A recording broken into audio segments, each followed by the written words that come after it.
Last July 5th of 2019, a magnitude 7.1 earthquake struck near Ridgecrest, California, taking out power, causing gas leaks, fire, and injuries to people. It was the strongest earthquake in Southern California since 1999.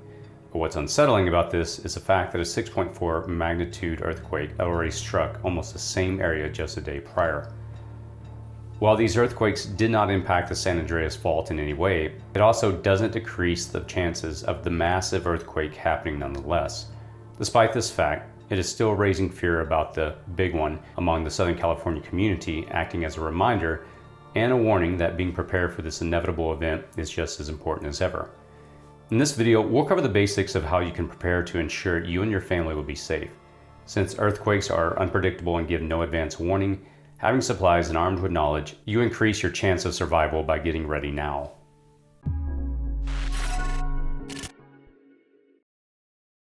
Before we jump into the specifics of how to get ready, let's understand why it is so important to be prepared for the big one. And by the way, what is the big one?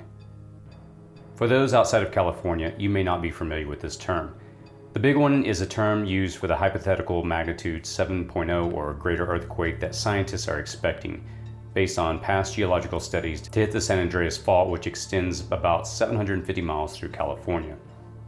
Why is the San Andreas Fault primed for a massive earthquake? There's really no way to accurately predict when an earthquake will happen, where it will strike, and how strong it will be. The best that seismologists can do with their existing tools is determine if a fault line is overdue for an earthquake or not. In 2006, a study came out that the San Andreas Fault, in particular the fault line located in Southern California, is already long overdue for an earthquake. The study states that the southern part of the fault line is already building up a considerable amount of strain. This is because certain areas of the fault line in the southern part have not experienced an earthquake for 162 years. To help you understand why long inactivity of the fault line can cause a big earthquake, here's how the U.S. Geological Survey explained how earthquakes work. According to their website, they state that the San Andreas Fault is a main fault between the Pacific tectonic plate on the west and the North American plate on the east. It started moving roughly 28 to 30 million years ago, and the motion between the tectonic plates moves about 50 millimeters or 2 inches per year and is distributed across the fault's part of the zone. The faults are boundaries between blocks, and they are constantly moving.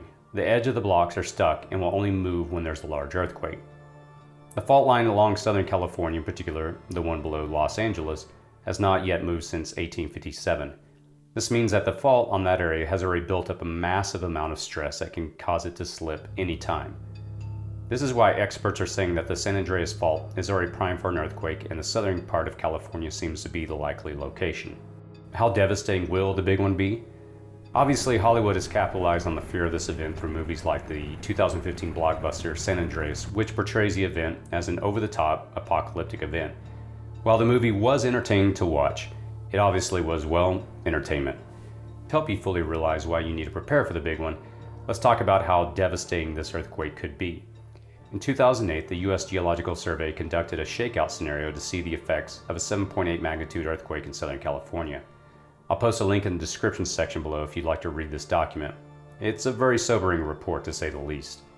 In this hypothetical scenario, which had the quake beginning at the Coachella Valley and traveling across California, it showed that the initial shock would destroy old buildings, damage the roads, cut power, water, and communication lines. Many important roads and areas in Southern California are actually located in what we call an earthquake liquefaction zone. Liquefaction is basically the process where sand or soil loses its stiffness and strength due to an earthquake. It basically makes the soil act like a liquid, and it is one of the primary reasons for extreme damage to buildings and other structures built on top of it, as the foundation simply gives away. The water, power, and gas lines that supply the Los Angeles area run through the San Andreas Fault as well. The quake will damage or even break many of them, and restoring them will likely take months. But the majority of the damage will come from the hundreds, if not thousands, of fires which will inevitably break out as a result of ruptured gas lines. Containing them will be a challenge, since a water supply will be limited and a lot of the roads inaccessible to fire departments. This has a strong potential to cause small fires to merge into big ones and can wipe out large sections of Los Angeles. This report also said that the fire could still get worse if the Santa Ana winds, which tend to peak during the fire season, which plagues California annually, are blowing when the earthquake strikes. The Santa Ana winds blow dry air from the inland deserts toward the coast, increasing the risk of wildfires. This was one of the main reasons a fire destroyed Paradise, California. If the big one occurs during our annual fire season, the likelihood of an all-out-of-control fire situation in Southern California multiplies. Not only are fires a concern, but there are also the aftershocks that will follow the initial quake, and these shocks could worsen the destruction that the region is already reeling from. The damage and broken infrastructure, including the lines that bring power, water, and gas to Los Angeles, will likely take a year to repair, which could cause the region's economy to collapse. Though this scenario was mapped out in 2008, what they showed in the report is still relevant to this day, and is likely the scenario you can expect to unfold should the San Andreas Fault line finally slip. How to prepare for an earthquake. The big one happening is not a matter of if, just a matter of when. This leads us to discuss how to prepare for this looming event. Number 1, preparing your home. One of the first things you need to do before an earthquake is to prepare your home. Though you can't really prevent your home from being destroyed in the face of a powerful natural disaster, you can at least ensure that your home won't cause additional danger to you and your family. Make sure to fasten or secure heavy items like the refrigerator, TV sets, and shelves and fasten them to the wall. Heavy objects should be placed on lower shelves and strapped down so they don't become a hazard in case they fall down or are thrown. Breakable items should be stored in low and closed cabinets. Picture frames and mirrors should also be secured and placed away from beds or areas where you and your family sleep. Hanging light fixtures should also be braced and secured. Make sure to have defective wiring or any faulty gas connections repaired. If you know there are issues now, take care of them. Poisonous and flammable items should be placed on bottom shelves of latch cabinets. Know how to turn off your gas line into your house. Repair large cracks in walls or foundations, and retrofit weak areas in your house so they won't collapse. If you're not sure if this is an issue, ordering an inspection would pay for itself. Identify safe areas in your house so you and your family can go there when an earthquake does strike, such as under a table. Make sure everyone knows a drop, cover, and hold sequence so that they know what to do if an earthquake strikes. Maintain your vehicle as well, if you have one, and make sure it's in good working condition in case you need it. Also, get in the habit of not letting your gas tank go below half full, as in the event of an earthquake, getting gas may be very difficult. Make sure there's also an emergency supply bag in the car in case you are on the road when the earthquake strikes. Also, be sure to review your home insurance policy, as most of them do not cover earthquake damage. A separate policy is worth looking into, as it may be a wise investment in the event your home is severely damaged. Number 2, preparing the supplies you will need. There's 2 things to consider when it comes to supplies. Having to leave your home in the event it is severely damaged, in which case you want to have bags for each family member. And the other option is, if your home is not damaged, being able to stay in place. If you do have to evacuate, here are some basic things you should have ready for each member of the family that you can easily grab and go.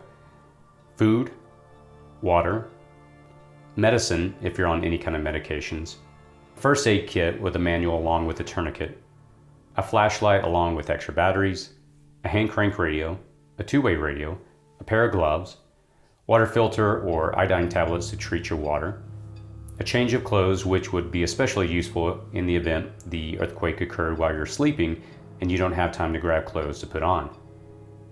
Having some cash ready and making sure you have small bills to pay for items. Don't expect stores or gas stations to make change.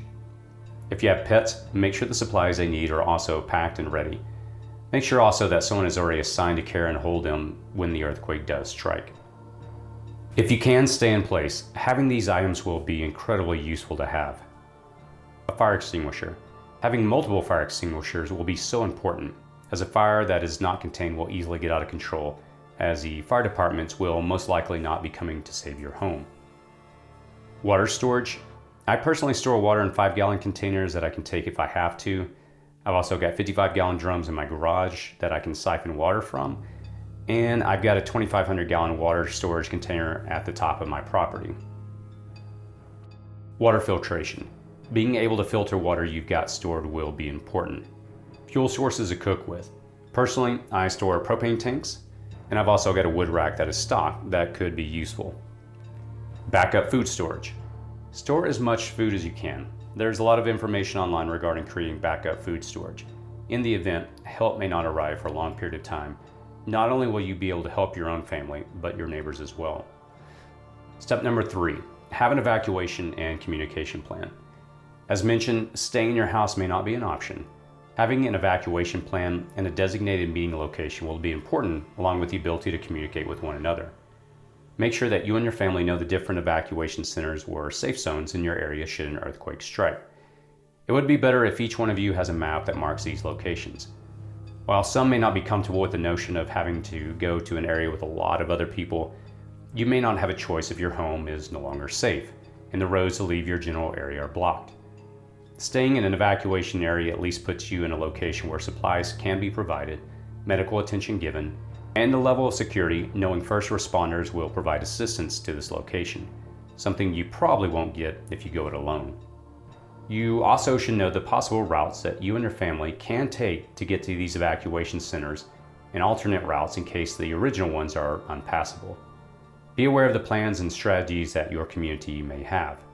You should also clearly communicate with one another about where you'll meet should members of your family be away from your home and communication for whatever reason is not possible. Don't forget to have an evacuation plan for your pets as well, to ensure they have food, water, medicine if they need it, and a first aid kit in the event they get injured. For communication, a two-way radio is handy since phone and regular communication lines will likely be damaged. You can also designate an out-of-state person that you and your family can contact in case you're separated. This will help save time and have someone contact everyone directly to get updates from that person instead of you trying to contact each other. How many days should you expect before help arrives? One of the main reasons why it is critically important that you are prepared for an earthquake is that you cannot expect the government or emergency authorities to provide help immediately after the disaster. First responders will simply be overloaded. There are a lot of factors that will determine how fast or slow the response and recovery will be. How impassable are the roads, how much damage emergency centers sustain, and how many emergency responders are available, just to name a few. The fastest timeline you can likely expect for outside help to arrive is usually within 24 hours. But as many Americans saw firsthand after Hurricane Katrina struck New Orleans, help may not be on the way for longer periods of time, and it may be up to you and your community to take care of themselves. One of the general rules of thumb when it comes to preparing for emergencies is to have enough supplies that can last you and your family for at least 72 hours if you have to evacuate. But if you can stay in place, having food and water for 2 weeks is a bare minimum. I personally keep enough food and water on hand for 6 months. While I know this may be a bit on the extreme side, your safety and long-term survivability is solely up to you. What other possible dangers can occur? Aside from the dangers that were already mentioned above, another possible danger that you need to take into account for after an earthquake is civil unrest. Yes, civil unrest can occur, especially when people become desperate and aid and supplies run out. While most simply think they'll go to the grocery store for food and water, just realize that these locations have a just-in-time delivery system in which they keep their shelves full without storing any inventory on their premises. When people rush these stores, between the fact that the shelves will be quickly picked clean and the fact that there's a strong potential for chaos to break out when the shelves are picked bare, being in this environment would simply not be safe. There's an old saying that society is 9 miles away from anarchy. When people can no longer get access to food and water, they'll become desperate. Desperate times will usually lead to desperate measures. And if the government mismanages the aid to the affected area or is slow to deliver them to those in need, people will simply take matters into their own hands in order to survive. Having a plan to defend you and your family, should it come down to it, will be equally important. I'll leave this part up to you, but it's something you need to factor into your preparedness. Earthquakes are a natural phenomenon on our planet, and there's really no way to prevent it from happening. This is why a lot of experts are always reminding people in California to prepare for the big one. They just don't know when and how strong it will be, since experts don't always have the necessary tools to provide the exact prediction. It could be tomorrow, or it could be 5 to 10 years down the line. No one really knows. But data suggests it is primed to happen and that we're overdue. So it's best that you and your family are prepared for it. If you enjoyed this video, please click the like button and share on social media. I always learn a lot from the community, so please post any feedback in the comments section below. As always, be safe out there.